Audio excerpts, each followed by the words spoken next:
तानज़ेन ने ज़ेन गुरु सेंगाई के पास बचपन से शिक्षा ग्रहण की थी। जब वो 20 वर्ष के थे, वो अपने गुरु को छोड़ना चाहते थे और दूसरों के पास तुलनात्मक अध्ययन हेतु जाना चाहते थे, लेकिन गुरु सेंगाई उन्हें यह अनुमति नहीं देते थे। जब भी तानज़ेन ये सुझाव देते, गुरु सेंगाई उनके सिर पर एक जोर की थपकी देते। हर बार यही होता। अंत में तानज़ेन ने एक बड़े गुरु भाई को ज़ेन गुरु सेंगाई से अनुमति मांगने के लिए फुसलाया। भाई ने यह किया और तानज़ेन को सूचित किया, यह हो गया है। मैंने एक बारगी तुम्हारी यात्रा हेतु इसका प्रबंध कर दिया है। तानज़ेन गुरु सेंगाई की अनुमति हेतु उनके पास उन्हें धन्यवाद देने गया। गुरु ने एक और चपत लगाकर उसे उत्तर दिया। तब तानज़ेन ने अपने बड़े भाई को यह बताया। उसने कहा, बात क्या है? सेंगाई का अनुमति देना और तब अपना मन बदलने का तरीका उचित नहीं है। मैं उन्हें यह बताऊंगा। और यह कहकर वह ज़ेन गुरु के पास उपस्थित हुआ। मैंने अपनी अनुमति रद्द नहीं की है, ज़ेन गुरु सेंगाई ने कहा। मैं केवल अंतिम बार उसे सिर पर चपत देना चाहता था, क्योंकि जब वो लौटेगा बुद्ध हो चुका होगा और तब मैं उसे चपत न लगा पाऊंगा।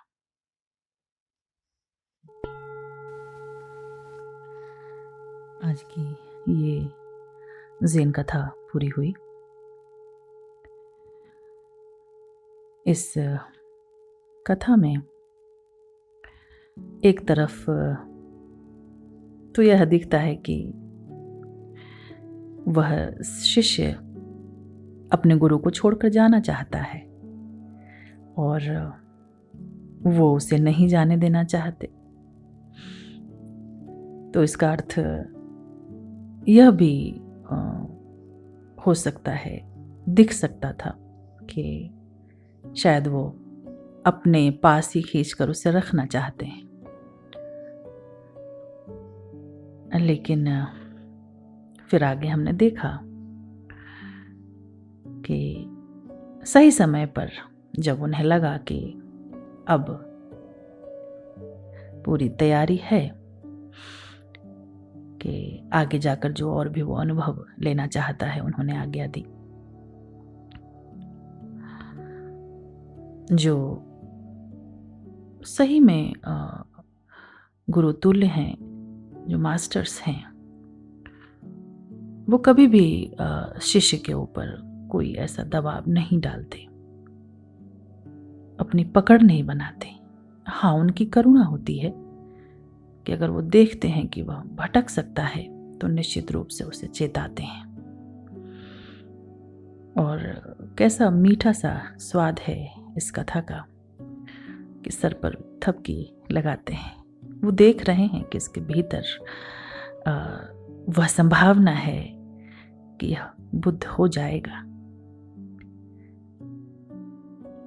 और फिर जाने की आज्ञा देते हैं। ऐसा सौभाग्य सबको मिले, ऐसे गुरु हमें मिलते हैं तो निश्चित रूप से पूरे धैर्य से सानिध्य लेना ही चाहिए। लेकिन हमारे मन की विडंबना है कि धैर्य रख नहीं पाता। इस विधि से उस विधि, इस गुरु से उस गुरु,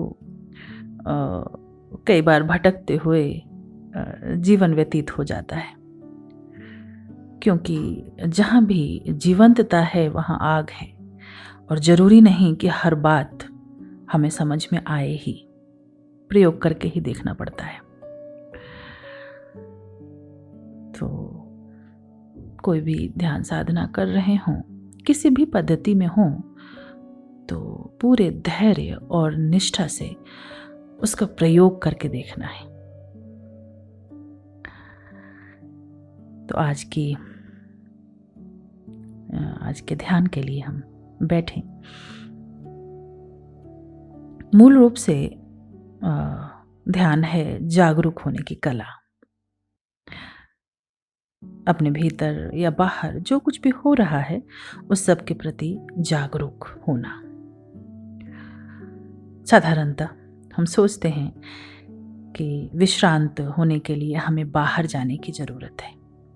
ध्यान एक दूसरी संभावना देता है, विश्रांत होने के लिए भीतर जाना।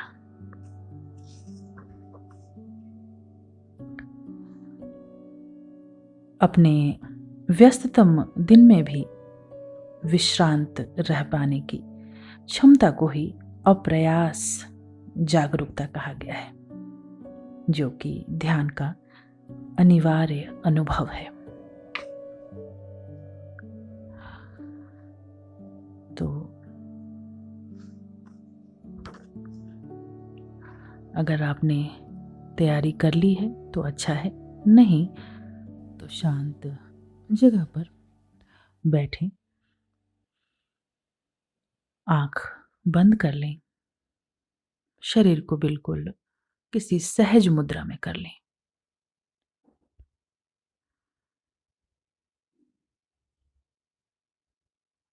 देखें अपनी आती और जाती श्वास को। अपनी ओर से कोई अवरोध नहीं, श्वास आहिस्ते से भीतर जा रही है और आहिस्ते से बाहर आ रही है।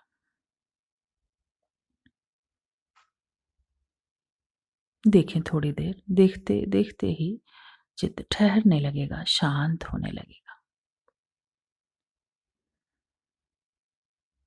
और उसके बाद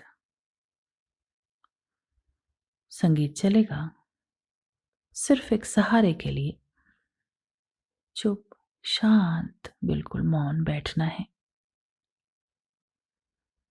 बस बैठे हैं, बिल्कुल अक्रिया में, कुछ भी नहीं करना। जो हो रहा है बाहर या भीतर उसका स्वीकार। Just sitting. मन इधर उधर भटकाए, विचार ले जाएं तो उससे लड़ना भी नहीं। जहां ख्याल जाए फिर आहिस्ते से वापस। शांत स्थिर बैठा हूं, अपने साथ हूं। स्वयं में रमण महासुख है। बैठिए और इसके साथ ही ये सेशन पूरा हो जाएगा। बैठे।